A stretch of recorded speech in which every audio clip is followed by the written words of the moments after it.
Olá, colegas, tudo bem? Dando mais uma pausa nos nossos vídeos sobre os princípios da Seguridade Social e em pleno recesso judiciário, iremos falar hoje sobre os primeiros atos normativos do presidente Bolsonaro.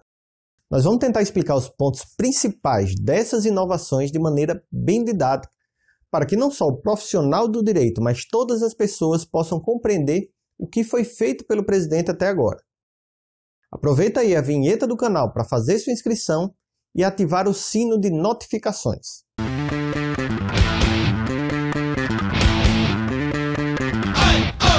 A equipe de transição de Bolsonaro trabalhou muito nos dias posteriores ao anúncio da vitória de Bolsonaro.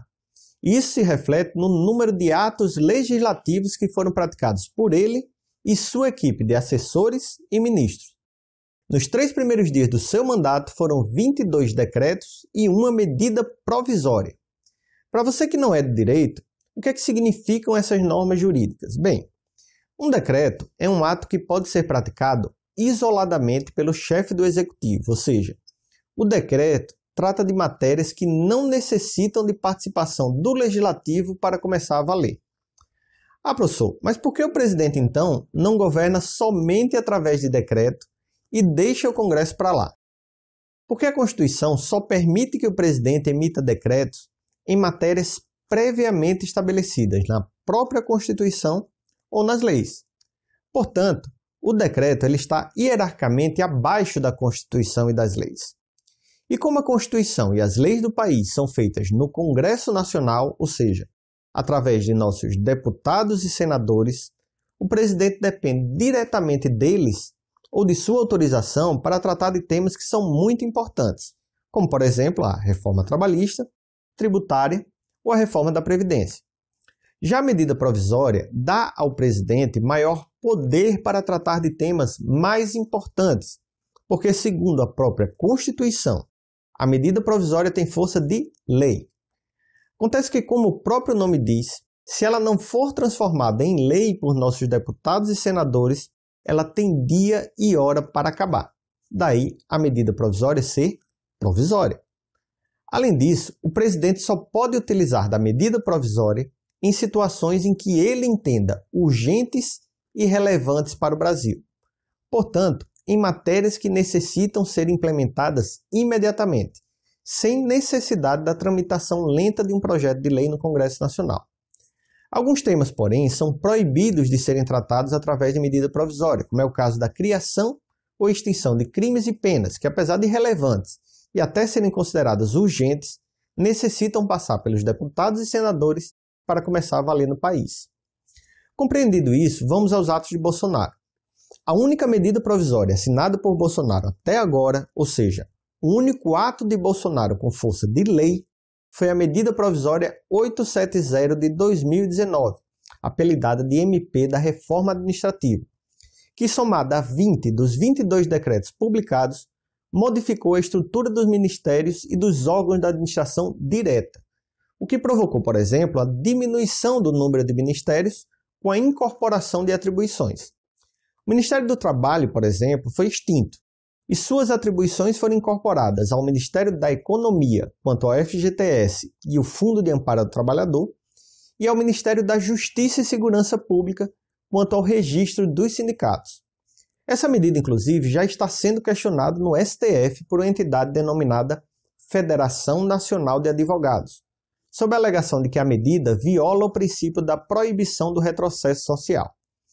A medida provisória prevê ainda a extinção, a transformação e a criação de cargos e funções comissionadas na estrutura desses ministérios e órgãos.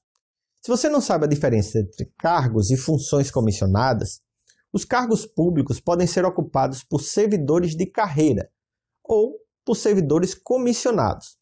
Os servidores de carreira são aqueles que entraram no serviço público mediante concurso público e após o cumprimento de um prazo de estágio probatório que varia de 2 a 3 anos.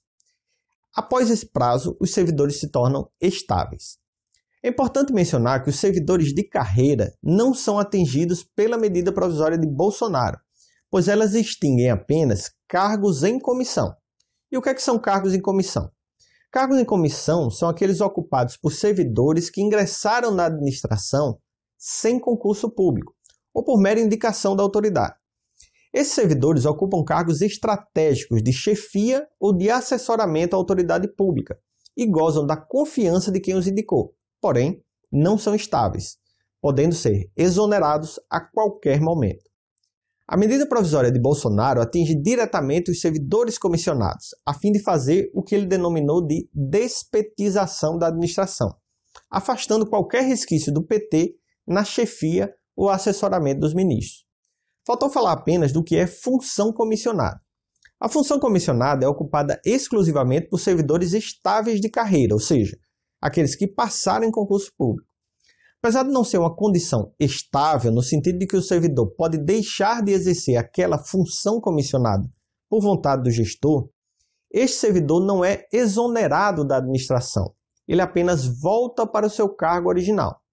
No meu entender, a medida provisória número 870 de 2019 e os 20 decretos que regulamentaram essa medida provisória prestigiaram o servidor de carreira, pois transformaram muitos cargos comissionados que garantiam altos salários para pessoas sem concurso público em funções comissionadas, obrigando que a autoridade apenas nomeie para ocupar essas funções servidores de carreira. Isso diminui o verdadeiro cabide de empregos da administração pública e garante a continuidade dos projetos e programas da administração. Outros 2 decretos também foram sobre temas importantes. O de número 9661 estabeleceu um novo salário mínimo em R$ 998, abaixo de R$ 1.006 previsto no orçamento. O valor gerou muita polêmica nas redes sociais, pois se alegava que o presidente Jair Bolsonaro estaria desrespeitando o valor que foi estabelecido pelo governo anterior. Isso demonstraria seu descompromisso com o trabalhador. Acontece que a forma de cálculo do salário mínimo é estabelecida na Lei 13.152, de 29 de junho de 2015, e tem como política de reajuste a conjugação de 2 fatores. O primeiro fator é a variação positiva do PIB brasileiro, que para 2019 pega os valores da variação do PIB de 2017. Já o segundo é a variação de um índice inflacionário desde o último reajuste, o INPC, que só é apurado por ocasião de sua publicação no mês anterior ao reajuste atual. Como a inflação do período foi menor do que o previsto no orçamento, que é finalizado lá para o mês de julho do ano anterior, o valor originalmente previsto também diminuiu. Portanto, só o que Bolsonaro fez foi aplicar o que a lei assinada pelo então presidente Dilma Rousseff estabelece. O último decreto praticamente passou despercebido pela grande mídia, mas talvez seja o de maior importância para a administração pública.